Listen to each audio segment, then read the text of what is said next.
They are in hiding. So, unfortunately, convicted people, well-financed once by foreign hands and now well protected by those same hands, they continue to kill people, arrest others, put them in jail. So it's real genocide where the U.S. bear the responsibility.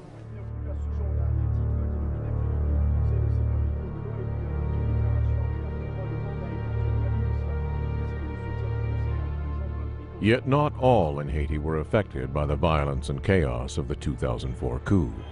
In Pétionville, where many of the elites who opposed Aristide's presidency live behind locked gates and armed guards, we asked if such a violent overthrow could have been avoided. A sociologist and writer well known in both Haiti and abroad, Lennox Urban opposed Aristide's presidency. La transition qu'on voulait pour Aristide, c'était pas d'abord le départ d'Aristide comme tel. C'était une transition qui permettait de maîtriser la police, qui était truffée de bandits introduits par Aristide, habillés même en policiers par Aristide, et des moyens pour juguler les gangs que Aristide appelait les bases de son parti. C'était ça le problème principal. Donc on en voulait à Aristide pour ça. Et donc, si on arrivait à contrôler cela, Aristide aurait pu rester au pouvoir. Mais Aristide n'a même pas compris cela.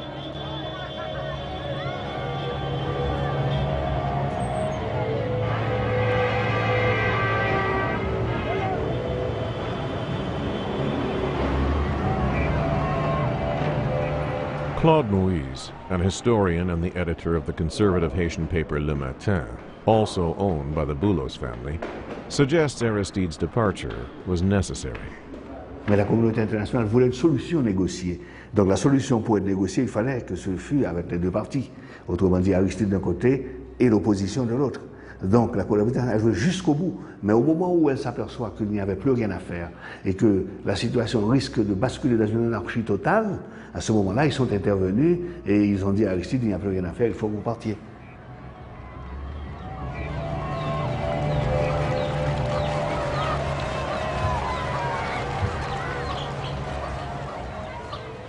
L'événement qui a fait perdre à Aristide tout son crédit, c'est d'abord les élections de l'an 2000. On sentait que les Haïtiens croyaient qu'ils allaient vers un certain progrès de la démocratie. Or, on a vu qu'Aristide a tenté de manipuler, et il a réussi.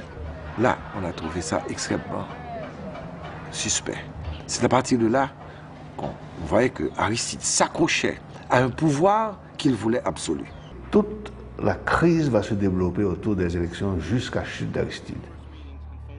The controversy that arose during the parliamentary elections in May of 2000 in Haiti posed a new kind of challenge for Aristide. First, his opponents accused the Lavalas party of stealing 8 Senate seats.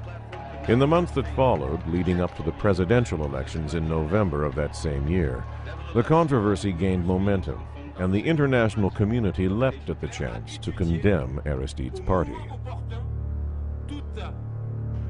Aristide again won the presidency with an overwhelming majority, this time by 91%. And although the results of his election were never seriously questioned, the controversy surrounding the parliamentary elections was used by the opposition and the media to stain his presidency. They lied by creating the confusion between 2 different elections.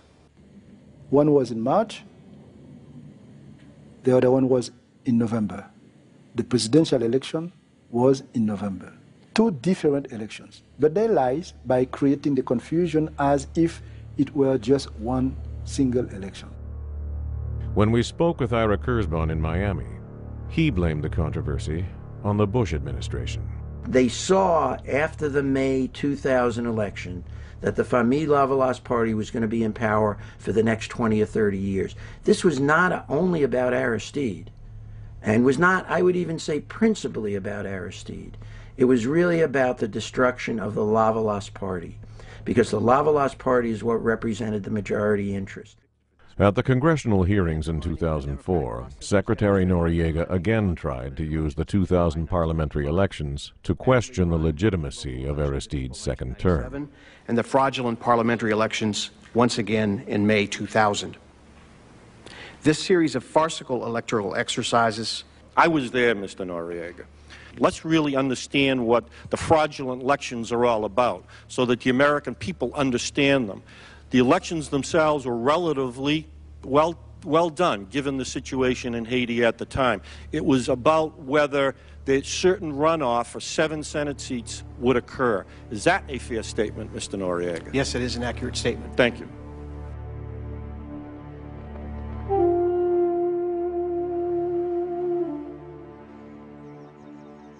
However, when we spoke with Orlando Marville in Barbados, who led the OAS team responsible for monitoring those elections, he argued that the controversy over the 8 Senate seats cannot be so easily dismissed. Everybody had put everything into this electoral process, believing it would be clean. In the senatorial vote, Famille Lavalas was winning, but they were not winning everything. When we realized that the counting was strange, we sat down, went through it again and said, there's been some fishing here, there's something strange going on. According to the Haitian Constitution, to be elected as a senator, one must receive an absolute majority of votes, at least 51%. If no candidate obtains a majority, the law requires a runoff. The OAS election observers, however, concluded that the Electoral Council had declared 8 Lavalas senators victorious who had not achieved an absolute majority. While all 8 had been the leading candidates, a runoff was required for their elections to be valid. I drafted a letter to the President, René Préval, and to the President of the Electoral Council. And the President called me in the following day, and I said, look, this is a simple matter. He's winning, all he has to do is to say, have the second elections, and we're home. Just for these senators? Yes. Yet it is not entirely clear how Aristide himself, who held no official position at the time, can be blamed for the council's refusal to hold a runoff election. President Aristide, as soon as he was elected, had 7 of those 8 senators resign their seats, and President Aristide sent a letter to the OAS saying that they would redo that election. In the letter, Aristide first stated, "I am now in a position to inform you that the 7 contested senators have resigned." The letter also asked the council to set the date for elections of the contested seats in a timely manner.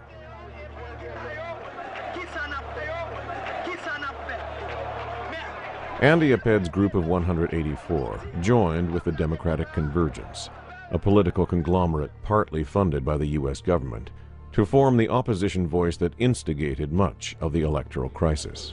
Notre position au niveau de la plateforme démocratique est claire. Il faut le départ de Jean-Bertrand Aristide comme premier élément de solution de cette crise.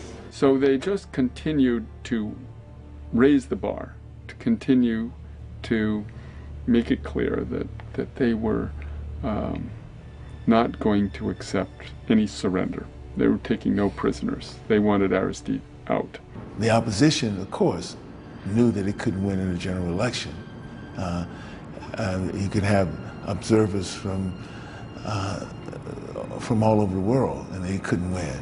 You could have every vote counted and recounted and counted and recounted again, they couldn't win.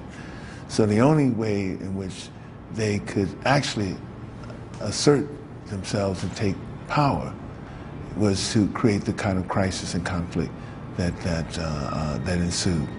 Those 8 contested seats were ultimately used as the excuse for a full-scale embargo on Haiti, which was really designed not to do anything about those 8 seats, but really designed to topple the Lavalas government. With a population of nearly 8 million, a jobless rate hovering near 70%, a well-armed elite unwilling to pay taxes, and a federal budget of only $300 million, Haiti was a nation most desperately in need of foreign aid. Yet throughout the 1990s and into this millennium, the U.S. government blocked the international financial institutions from helping the first democratically elected government in Haiti's history.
With few financial resources to maintain control of an impoverished nation, President Aristide frequently spoke out against the embargo. Débloquer pays pour malheureux aller souffle en bas grand goût, débloquer pays pour qu'il y ait moins chômage, plus travail, débloquer pays pour qu'il y ait élection et non coup d'État, débloquer pays. And the embargo was the beginning, really, of the end of democratic rule in Haiti, because it was designed by the United States, along with support from Canada and France, to destabilize the government. What you saw as the Bush administration came in was a tightening noose around Haiti, which really, that is to say, almost total embargo and virtually no, not only any assistance going in, but really a fairly sharp embargo that prevented the kind of support coming in that would have assisted Haiti to get back on its feet.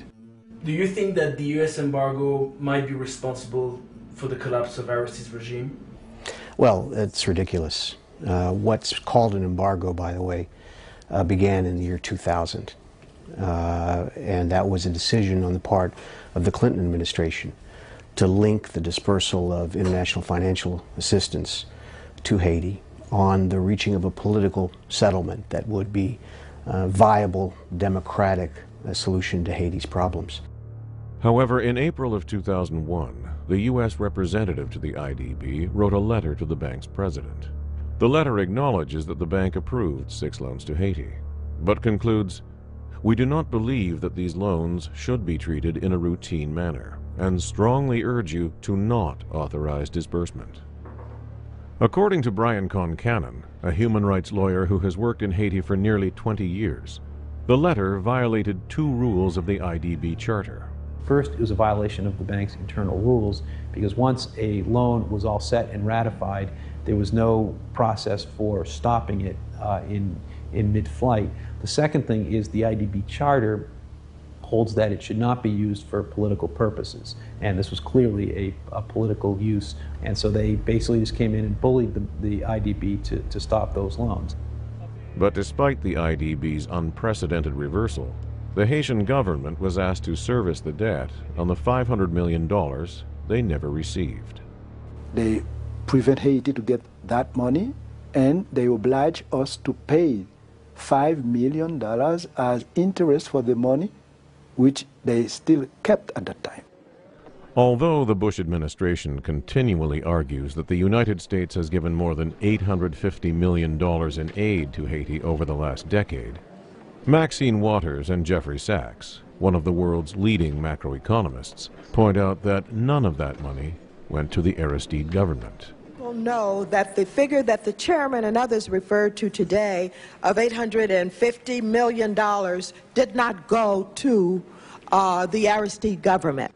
How many people understand that there's a difference between bilateral aid that goes directly to the government and the funding of non-government organizations? How many people understand that?